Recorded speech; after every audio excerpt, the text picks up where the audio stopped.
practice, was it?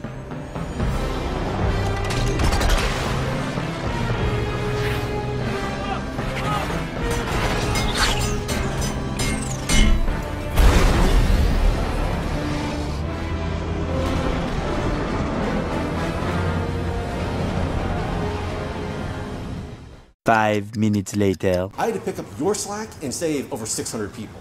I'm sorry, Daddy. First off, I'm not your dad. Second, I'm gonna need that suit back. Come on, Tony, don't be an asshole. You know I don't have any extra clothes under this. We'll take care of that. Downgraded again.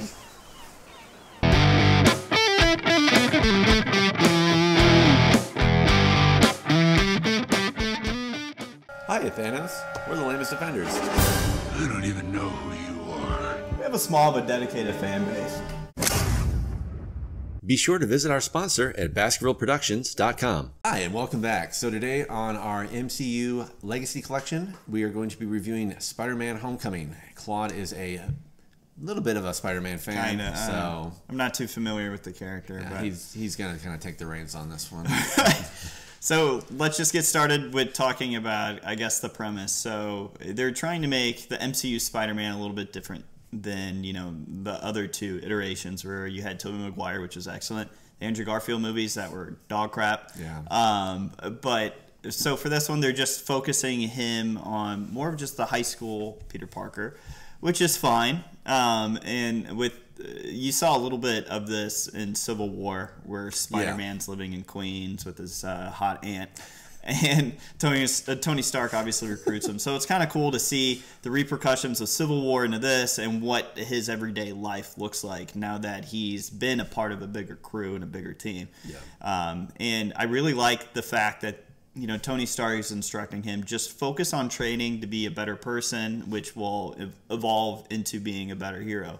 So you see him focusing more on the little guy, which is friendly neighborhood Spider-Man.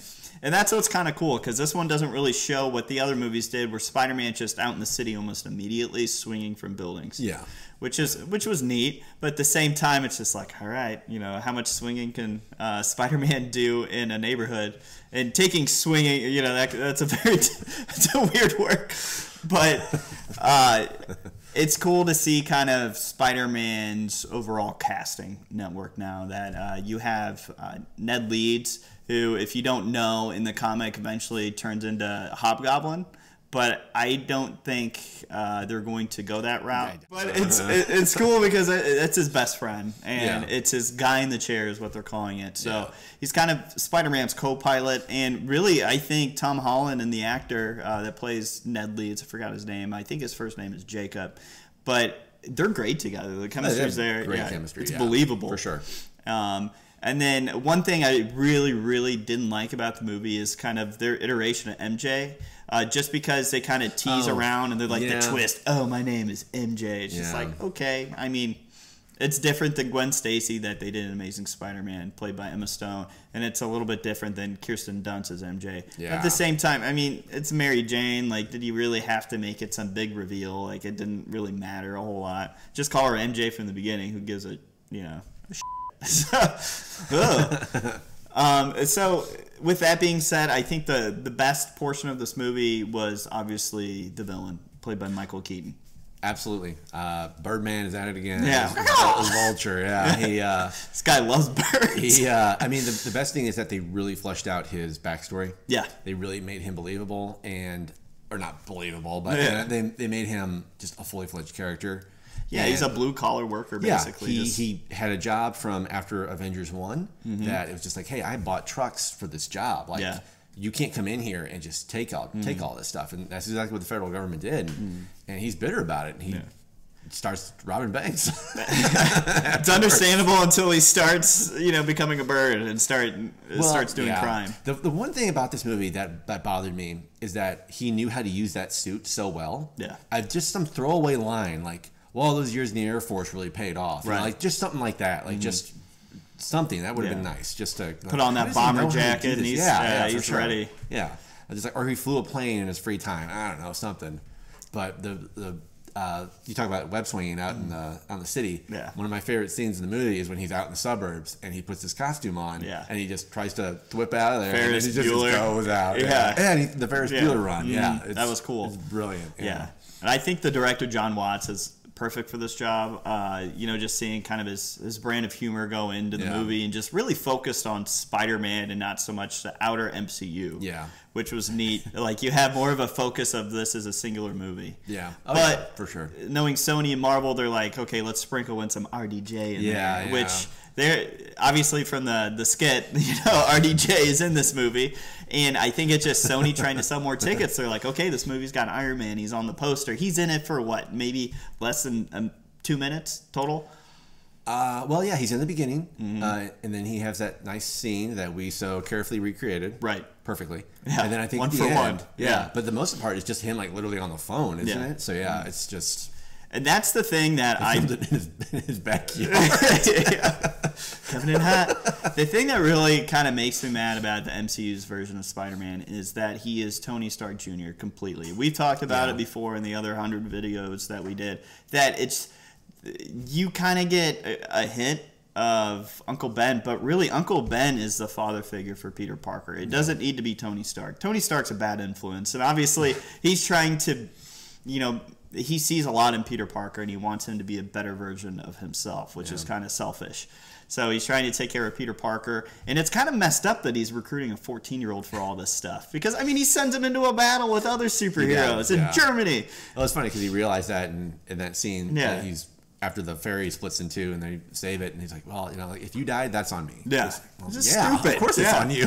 Yeah, it's interesting. I really want them to explore Uncle Ben. I know we've had it in the other two movies. It's because he's a main character. He is Spider-Man's it's the whole, I guess.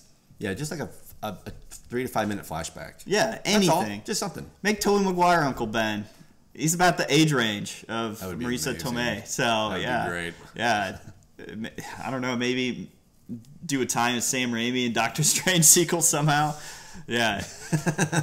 But it's open. And that's the thing too with this character is like Tom Holland is such a good Spider-Man. No, he's a good Spider-Boy. He's the ultimate Spider-Man. He is ultimate Spider-Man. That's perfect. But eventually he's going to have to grow up, and eventually he needs to go to college and things like that. And I'm this is more along the lines of me just bitching about Spider-Man, the MCU, but he's been in high school for 2 movies now. It's time to move on, and I don't think he's going into college the 3rd movie. I hope he does. I don't think that's happening. Yeah.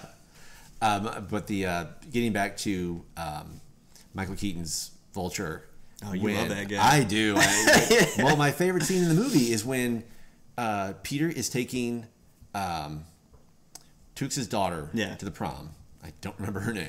Apologies to the actress. I think it's Liz. Yeah, Liz. Okay, she's also from the comics. But that. Yeah. And then he's driving him to the high school, and then he just takes that gun out of the glove compartment, and he just puts his arm up and he just talks to him in the back seat. Yeah. And he's just like, "Listen," you can just see the sweat coming off of Tom Holland. It was phenomenal. That was the best scene in the movie. Yeah, that was a good scene. So. But I also liked Tom Holland as Spider-Man because there's that scene near the end when all that stuff is falling on him. It's fallen on him, rather, excuse me. And he lets out this awful, pathetic cry for help. Like, I actually really believe that. He's like, help. Yeah. It's like, oh, that kid is clearly in pain. He's suffering. It's cool because I recreated a famous comic book scene from Amazing Spider-Man where there's a bunch of rubble on top of Spider-Man, and he has to basically will himself into throwing it off of him. And they actually called that back in the Spider-Man PS4 game too in the beginning, where he has all that rubble on his back, and it's a quick time event.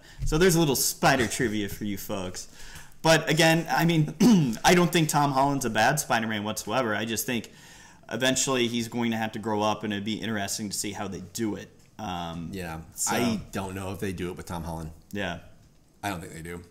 I don't know. We'll see. I know Sony wants to milk this for all it's worth. Oh, well, of course they do. Yeah, but so I don't see it happening. Right. And I honestly don't know if I could see a Miles Morales in the MCU since Sony already has Spider-Verse and it's so successful. Yeah, I like Spider-Verse just being Miles Morales. Yeah. I think that's a great medium. Like, that movie was so cool. Yeah. It was fantastic. Yeah. Just the animation was phenomenal. Yeah, obviously it's their property; they can do whatever they want. Right. But I like it the way it is. It's I like cool. it in the Spider-Verse. And they did call out Miles Morales. It's his uncle. Yeah. Donald Glover. Yeah, played by Lando. There's a little bit of seeds planted on the ground for him to eventually come, but we'll see. It's really up to Sony whether or not they want to screw with stuff. And that might be their way to get around the whole college thing too. Yeah. Just put him. Like, oh, he's go back to high school. He's younger, let's put him back in high school. Yeah. It's just I don't see Tom Holland training anyone how to be Spider-Man since he's already so young already and he doesn't have a lot of experience under his belt. So I think it'll be a while before we eventually reach that threshold of Miles Morales. Which we'll see. We'll see how it goes. A lot of material there for Spider-Man though. A lot of material. And there's a lot of villain. I mean, like Scorpion, they tease him in this movie.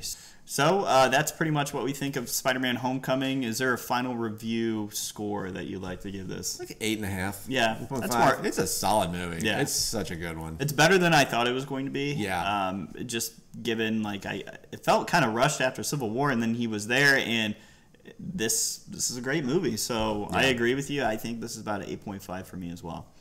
So that does it for our Spider-Man review. The next big bad movie we have is Thor Ragnarok, which is, spoiler alert, one of our favorite movies in the entire line of movies. It's pretty great. Yeah. So we'll catch you guys soon, and thanks for watching. Appreciate you. Stay lame. See ya.